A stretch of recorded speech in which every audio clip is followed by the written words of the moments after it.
Hello everyone, I'm Michael. This is my buddy Reagan. We're with Van Wall Equipment. Today we're out here in rural Iowa and we're going to discuss the John Deere 1025R. That's right, Michael. We're going to hit on the key features on this machine as well as talk about what type of customer it's for.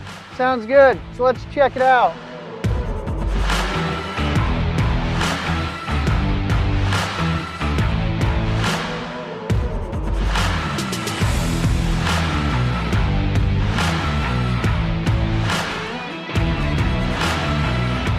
So Reagan, why don't you tell me a little bit about this tractor? You bet. As we mentioned in the beginning, this is the John Deere 1025R. It's the second model in our 1 Series lineup. Underneath the hood, powering this machine, is a 25 horsepower Yanmar 3-cylinder diesel. These engines are really nice. The same engine they've used for a little while, aren't they? You bet. It's been a great performing engine for us. That's why it's still here. Fantastic. Why don't you come around to my side here? I want to talk a little bit about the transmission on this 1025. Very similar to a lot of our other compacts in our lineups, 3025E specifically. This has the twin touch pedal design. Press forward, press reverse, and that's the way you're going to go. Sounds easy enough. Anyone can do that. Definitely. It also has a 2-range selector, so whether you want to be in high range or low range. So tell me, why would you choose high or low? What's the reason for that? Sure. High is going to be for your transport mode most of the time. If you're wanting to get to a certain spot on your property, you're wanting to get to a certain spot on a job site, it's going to get you there faster. That's why you'd use that. Low is going to be when you're actually operating the tractor and doing some work with it. Whether you're doing loader work, you're mowing, or you have a 3-point implement on this tractor, you would be in low. Awesome. Why don't you hop up on the seat, Michael, and show us some operations? Absolutely. So the operator station on the 1025R is more of a premium setup. So there's a lot going on. So buckle up and hang on. Let me go over this with you. So if we start here on the right side of the machine, we got our throttle. So easy to operate, very ergonomically positioned. Next to it we have your ignition switch. Down below we have our cruise control, our parking brake for any time you're not operating the machine. Right above that we have our PTO switch, which is going to operate your mid-mount PTO or your rear PTO. 1025R comes with a tilt steering, which is a feature that the model right below the 1023E does not have. To the left we have our turn signals or our flasher controls. Right below that we have our light switch, as well as our work lights on our fenders. The 1025R has a very nice laid out display, which gives you all the information you need when operating the machine. Over here on the left, we've got our park brake again that's set by the orange lever here on the dash. As we come around, we've got the high and low selector that Reagan spoke about earlier for choosing the range in which you want to work in. Below that, we've got our height control knob that's going to be used for adjusting the height of your mower deck. Behind that, we've got your PTO control. The 1025R comes with a selector where you can choose mid-mount control, rear PTO control, or both front and rear PTOs on at the same time. Jumping down below the seat, we have our differential lock, which is mechanically engaged just by pushing the lever down with your foot. So that's going to lock both tires into a positive traction position. Next to that, we have our control that's going to adjust your tension on your rear 3-point arms, so you can change if it's slow or fast in controlling your implement. To the right, we have your mechanical engagement lever for your front 4-wheel drive. That's how that's operated with this lever.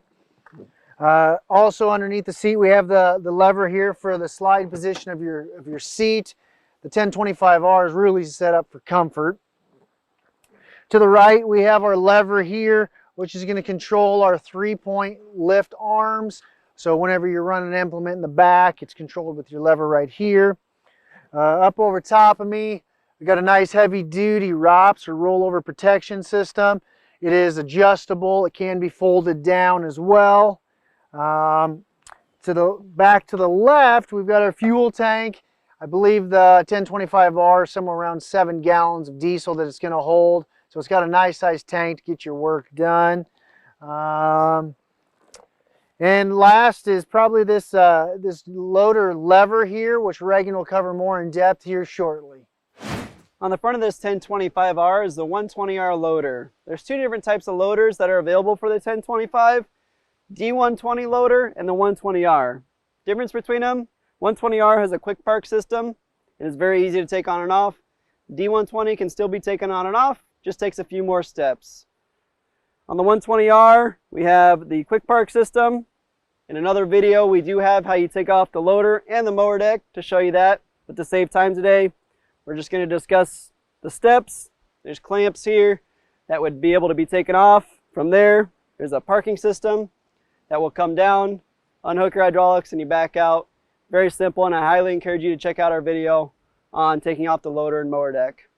As far as front implements for the loader, it's a quick pin bucket, just like our 3025E, so you're able to swap between the bucket, forks, snow pushes, anything like that. There's also a mid-mount PTO, so you can run a front snowblower, a front broom. If you want to have a front blade, you could certainly do that. The loader would just need to come off, and those implements are standalone by themselves. For the mower deck, we have a 60-inch mower deck on this 1025 today. You can also get a 54-inch if you'd like something a little bit smaller. There's 3 different lift mechanisms for the deck. You can choose which one fits your style the most. One is the mechanical lift, which lifts and lowers with the 3-point arms. Another is a independent hydraulic lift, which is a button on the dash that independently lifts the deck up and down. And the third is a standard hydraulic lift, which we have here. There's a hydraulic line that you would hook up. Assuming you mow with your loader off, you're going to hook that up into one of these couplers, and that's how you'd raise and lower your deck. That's pretty much it for the loader and deck. Michael, what other rear implements can you put on this tractor? Deere offers all kinds of implements that can be put on the back of this tractor. One thing I recommend if using rear implements is the iMatch Quick Hitch. Unfortunately, we do not have it pictured on this machine right now, but it is available. What it does, it connects to your 3-point arms to make you the attaching and disconnecting of 3-point equipment much easier. You know, rear implements include a box blade, a tiller, a scraper, rear mounted snow blower. I mean, the list is pretty long, Reagan. There's all kinds of options that Deere has for this. Definitely. If you want to learn more about those options, visit your local Deere dealership or go to Deere.com.